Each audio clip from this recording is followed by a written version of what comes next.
యాదాద్రి భువనగిరి జిల్లా యాదగిరిగుట్ట దేవస్థానం శ్రీ లక్ష్మీనరసింహస్వామి వారి బ్రహ్మోత్సవాలు ప్రారంభం కానున్న నేపథ్యంలో ప్రెస్ మీట్ నిర్వహించారు ఆలయ ఈవో భవానీ శంకర్. ఈ సందర్భంగా వారు మాట్లాడుతూ దేవస్థాన బ్రహ్మోత్సవాల వివరాలు తెలియజేశారు.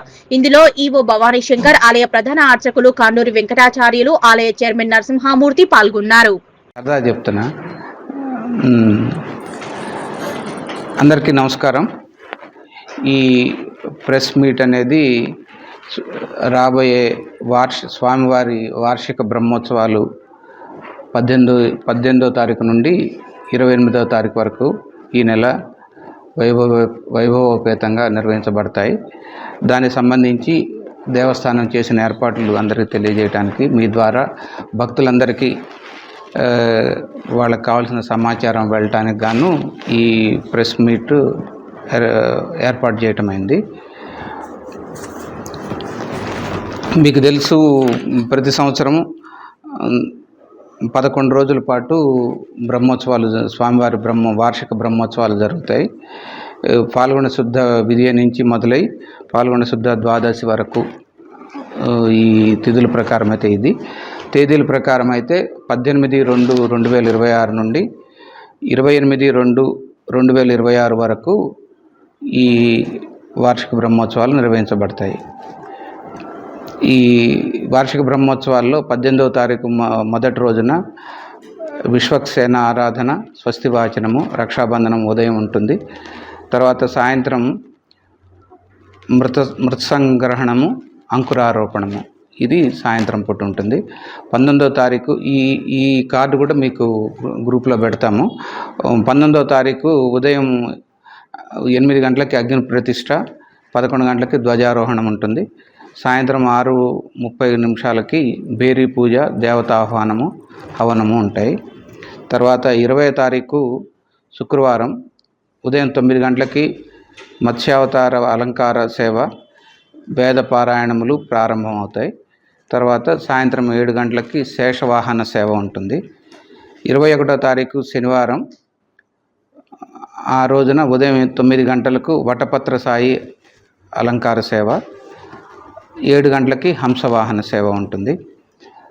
తర్వాత ఆదివారం 9 గంటలకి 22వ తారీఖు 9 గంటలకి శ్రీకృష్ణ అలంకారం, మురళీకృష్ణుని సేవ, 7 గంటలకి పొన్న వాహన సేవ ఉంటుంది. 23వ తారీఖు సోమవారం ఉదయం 9 గంటలకి గోవర్ధన గిరిధారి అలంకార సేవ ఉంటుంది. 7 గంటలకి సింహవాహన సేవ ఉంటుంది. తర్వాత 24వ తారీఖు మంగళవారం ఉదయం 9 గంటలకి జగన్మోహిని అలంకార సేవ, తర్వాత రాత్రి 8 గంటలకి అశ్వవాహన సేవ, 8:45కి స్వామివారి ఎదుర్కోలు ఉత్సవం. మనకు తెలుసు, మీకు ఎప్పుడు ఇక్కడ వాళ్ళే కాబట్టి 24వ తారీఖు నుంచి 25, 26 తారీఖులు ఈ 3 కూడా మనం ప్రముఖమైన రోజుల కింద పరిగణిస్తాం. భక్తులు కూడా విశేష సంఖ్యలో హాజరయ్యే అవకాశం ఉన్న రోజులు అన్నమాట ఇవి. మంగళవారం రోజు ఎదుర్కోలు సేవ ఉంటుంది 8:45కి రాత్రి. తర్వాత బుధవారం 25వ తారీఖు 9 గంటలకి శ్రీరామ అలంకారము, హనుమంత వాహన సేవ, రాత్రి 9 గంటలకి గజవాహన సేవ, 9:30 స్వామివారి కళ్యాణ మహోత్సవం. ఇది కూడా చాలా పెద్ద ఎత్తున భక్తుల్ని మనం ఎక్కువ మంది విశేష సంఖ్యలో వచ్చే అవకాశం ఉన్నటువంటి మహోత్సవం. తర్వాత 26వ తారీఖు గురువారం రోజు 9 గంటలకి మహావిష్ణు అలంకార గరుడ వాహన సేవ, రాత్రి 7:30కి స్వామివారి దివ్య విమాన రథోత్సవం.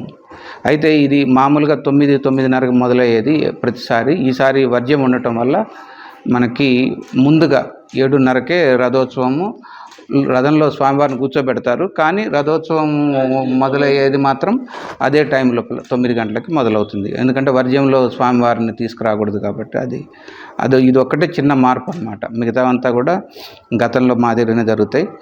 తర్వాత 27వ తారీఖు శుక్రవారం 9:30 మహాపూర్ణాహుతి, చక్రతీర్థము, విష్ణు పుష్కరిణిలో అవభృత స్నానము, 7 గంటలకి రాత్రి 7 గంటలకి పుష్పయాగము, ద్వాదశ ఆరాధన, దేవతోద్వాసన, తోపు ఉత్సవము. తర్వాత శనివారం ఆఖరి రోజు 28వ తారీఖు 10 గంటలకి స్వామివారికి అష్టోత్తర శతఘటాభిషేకం ఉంటుంది. 9 గంటలకి శ్రీ స్వామివారి శృంగార డోలోత్సవం ఉత్సవ సమాప్తి. ఇది శ్రీయాదగిరి శృంగాగ్ర గుహామధ్య విహారిణే శ్రీశైలాద్రివాసాయ యాదగిరీశాయ మంగళం. ప్రియ భగవద్బంధులారా, శ్రీ యాదగిరి లక్ష్మీనరసింహస్వామి వారి దివ్యక్షేత్రంలో వార్షిక బ్రహ్మోత్సవములు నవాన్నిక దీక్ష చేత శ్రీ పాంచరాత్ర ఆగమ శాస్త్రానుసారంగా అత్యంత వైభవపేతంగా నిర్వహించడం కొరకు అధికారులు అన్నీ కూడా అంగరంగ వైభవంగా ఏర్పాట్లు చేయడం జరుగుతుంది. ఇట్టి బ్రహ్మోత్సవాలలో ప్రథమంగా 18వ తారీఖు నాడు స్వస్తివాచనంతో ఈ యొక్క కార్యక్రమాన్ని ప్రారంభం చేసుకోవడం జరుగుతుంది. స్వస్తివాచనం రోజు సాయంకాలం అంకురారోపణ, తెల్లవారి ఉదయం అగ్ని ప్రతిష్ట యజ్ఞశాలలో గరుడ అధివాసము, ధ్వజారోహణ కార్యక్రమం చేయడం జరుగుతుంది. సాయంకాలము ఇటు యొక్క బ్రహ్మోత్సవానికి ముక్కోటి దేవతలను దేవతాహ్వానం ద్వారా ఆహ్వానించి ఈ యొక్క కార్యక్రమాన్ని మీరందరూ కూడా ఇక్కడ ఉండి స్వామివారి యొక్క బ్రహ్మోత్సవాన్ని సుసంపన్నం చేయాలని చెప్పేసి ప్రార్థన చేస్తూ అందరూ దేవతలందరిని ఆవాహన చేయడం జరుగుతుంది. ఆ రోజు నుంచే ఇక్కడ వేద పారాయణాలు, అలాగే నృసింహ మూలమంత్ర, లక్ష్మీ మూలమంత్ర, సుదర్శన మూలమంత్ర జపాలను చేయడం కొరకు మన రాష్ట్రం నుండే కాకుండా ఇతర రాష్ట్రాల నుండి కూడా అనేక మంది పండితులను ఇక్కడికి రావడం కొరకు ఆహ్వానించడం జరిగింది. 100 మంది యొక్క ఋత్విక్కు వరేణ్యుల చేత ఈ యొక్క కార్యక్రమంలో అందరూ కూడా ఈ యొక్క ఆలయంలో మంచి శక్తి రావాలి, మూలమంత్ర జపం జరగాలి అనే భావనతోని ఈసారి 100 మందితోని పారాయణాలను ఏర్పాటు చేయడం జరిగింది. దాంట్లో మహాభారతం, భాగవతం, ఇతిహాసాలు, పురాణాలు, సుదర్శన నారసింహ మూలమంత్ర జపాలు కూడా చేయించడం జరుగుతుంది. అదే రోజు నుండి మత్స్యావతార అలంకారంతో ఈ యొక్క అలంకారం సేవలను ప్రారంభించుకోవడం జరుగుతుంది. ఇప్పుడు మన ఈవో గారు, కార్యనిర్వహణాధికారి చెప్పినట్టుగా ఆత్రేయ బృందం చేత అత్యంత వైభవంగా వివిధ రకమైన పుష్పముల చేత కనురారా చూడడం కొరకు అలంకార సేవలను ప్రతిరోజు ఉదయం సాయంకాలము అద్భుతంగా అలంకరించి మాడవీధులలో భక్తులందరూ కూడా దర్శించడం కొరకు అలంకారం సేవలను ప్రతినిత్యం కూడా వివిధ అలంకారాలలో, దశావతారాలలో స్వామివారిని పురవీధుల్లో ఊరేగించడం జరుగుతుంది. మనకు 24, 25, 26 యొక్క బ్రహ్మోత్సవాలలో అత్యంత విశేషమైనటువంటిది ఈ యొక్క ఎదుర్కోలు మహోత్సవం 24వ తారీఖు నాడు సాయంకాలం నిర్వహించడం జరుగుతుంది.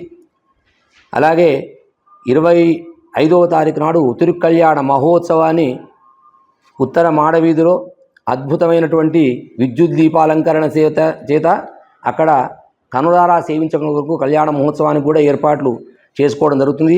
దివ్య విమాన రథోత్సవాన్ని మనం 26వ తారీఖు నాడు సాయంకాలం రథస్థం కేశవం దృష్ట్యా అన్నట్టుగా రథం మీద ఉన్నటువంటి స్వామిని దర్శించినట్టయితే మనకు పునర్జన్మ ఉండదు అని చెప్పేసి మనకు శాస్త్రం చెప్తోంది. ఈ యొక్క పాంచరాత్రాగమ శాస్త్రానుసారంగా నిర్వహించేటువంటి బ్రహ్మచే నిర్వహించే ఉత్సవం ఇది.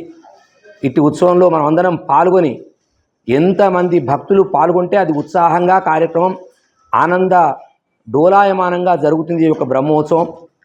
తదుపరి మనకు మహాపూర్ణావు తెల్లవారి సాయంకాలం దేవతోద్వాసన, విష్ణు పుష్కరంలో ఔభృత స్నానం, పైన ఉన్నటువంటి పుష్కరంలో స్వామివారు స్నానమాచరించి ఆ తీర్థాన్ని మళ్ళీ కింద మన యొక్క పుష్కరంలో, లక్ష్మీ పుష్కరంలో భక్తులందరూ కూడా స్నానం చేస్తారు కాబట్టి అట్టి తీర్థాన్ని తీసుకొని దాంట్లో కలిపి అందరికి భక్తులకు స్నానం చేయించడం జరుగుతుంది. ఈ యొక్క కార్యక్రమాలకు అంగరంగ వైభవంగా ఏర్పాట్లు కూడా చేయడం జరుగుతుంది. ధార్మిక సాహిత్య సంగీత మహాసభలను కూడా ప్రత్యేకించి వివిధ పండితులను అక్కడ నిత్యవేసి ఉపన్యాసములు, అలాగే నాట్య కళాకారులను ఎన్నో కార్యక్రమాలను కూడా ఏర్పాటు చేస్తున్నారు.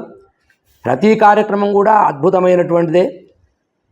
గత సంవత్సరం కంటే ఇంకా ఏం చేయాలంటే తపంతో ప్రతి దాంట్లో శ్రద్ధ ఉంచి మన చైర్మన్ గారు కానీ, ఈవో గారు కానీ ఇట్టి కార్యక్రమాన్ని నిశితంగా పరిశీలన చేస్తూ ఇంకా బాగా చేయాలని అందరినీ కూడా ఉత్సాహపరుస్తూ ఈ కార్యక్రమాలకు మమ్మలను ముందుకు సాగం చేస్తున్నారు.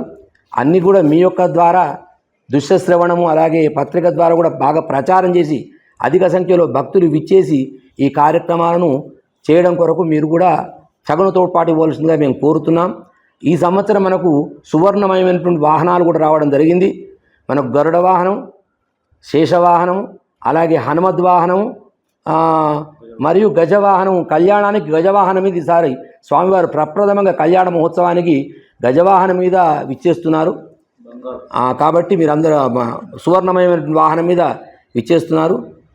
కాబట్టి మీరందరూ దీన్ని ప్రచారం చేయండి. ముఖ్యంగా ఇంకోటి, మనకి ఈ సంవత్సరం ప్రప్రథమంగా ఇంత